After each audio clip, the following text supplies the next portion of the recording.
17 novembre. C'est ça qui est intéressant, dès le 17 novembre. Voyons ce que vous écrivez. Vous écrivez poujadisme des Gilets jaunes, échec d'un mouvement qu'on nous annonçait massif, irresponsabilité des chaînes d'infos qui attisent et dramatisent. Donc ça, c'est aussi intéressant parce que c'est nouveau.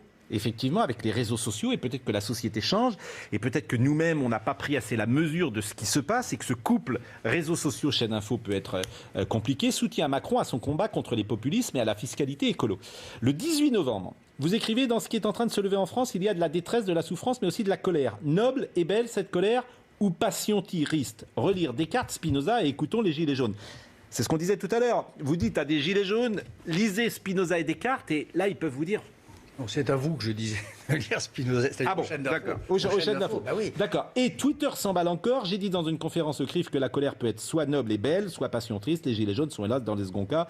J'invite, comme dans mon tweet précédent, à lire Descartes et Spinoza. Pour certains, c'est urgent. Bon, il y a beaucoup de choses là-dedans. Je voudrais qu'on reste sur ce couple, parce qu'il y a des choses qui ont changé entre les réseaux sociaux et ce couple infernal qui peut être chaîne info, réseaux sociaux, qui est nouveau, parce que c'est un média, les réseaux sociaux. On ne les entendait pas, ces gens-là. La bêtise, d'une certaine manière, on ne l'entendait pas. Et aujourd'hui, on peut l'entendre, et la haine également. Et ça, c'est nouveau.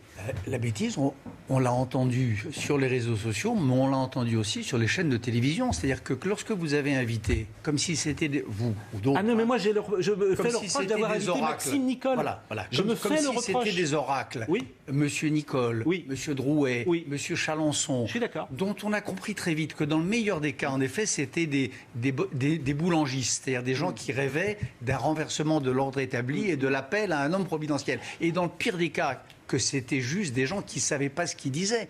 Là, je crois qu'il y a eu une vraie responsabilité de leur donner cette importance et de donner à leur parole cette espèce de sacralité médiatique. On sait que vous êtes, les chaînes d'infos, trop souvent comportés dans cet épisode comme des partenaires du mouvement. Vous savez, comme avec les théâtres et les machins en partenariat. Ben non. Donc là, il y a quelque chose d'assez... La vieille presse, la presse à l'ancienne, elle avait quand même ce mérite qu'il y avait il y avait des fact-checking, on ne publiait pas une information avant de l'avoir vérifiée, des éditoriaux incendiaires et qui pouvaient mettre le feu dans les esprits, on les trappait, comme on disait. Aujourd'hui, cette espèce de régime de la parole immédiate, premièrement, et ou deuxièmement, toute parole vaut toute parole. Parce que Oui, mais pourquoi ? Parce que réseaux sociaux. Réseaux sociaux. C'est ça le qui a changé principe tout. des réseaux sociaux. Réseaux sociaux, c'est quoi ? C'est une belle révolution démocratique, tout le monde a le droit de parler. Et c'est deux, une grande régression démocratique, c'est la parole de tout le monde égale la parole de tout le monde. La parole de Maxime Nicole égale la parole d'Emmanuel Macron. Je suis désolé, c'est pas la même chose. On peut être pour ou contre Emmanuel Macron, mais excusez-moi, 1, il a été élu par une majorité de Français, 2, il est président de la République, 3, il a un peu passé de temps quand même à faire marcher ses neurones pour savoir comment la France pouvait aller mieux, ce qui n'est pas le cas de M. Maxime Nicole. Donc là, il y a un vrai piège dans lequel beaucoup d'entre nous sont en train de tomber. Je suis d'accord avec vous, puisque je me fais le reproche précisément d'avoir invité, par exemple, Maxime Nicole, donc je le referai plus, par exemple. Mais ce que je trouve intéressant dans cette séquence, c'est qu'effectivement, toute cette haine, toute cette bêtise avant, on ne l'entendait pas, puisque pour aller à la télévision ou aller dans la presse, que vous venez de dire, il fallait avoir un certain niveau de pensée, pourquoi pas d'expression, etc.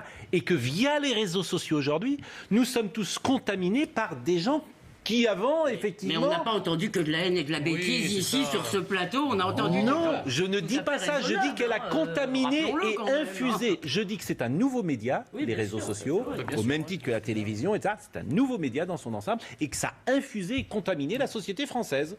Et là, il y a discussion. Jacques et après Jean Messia.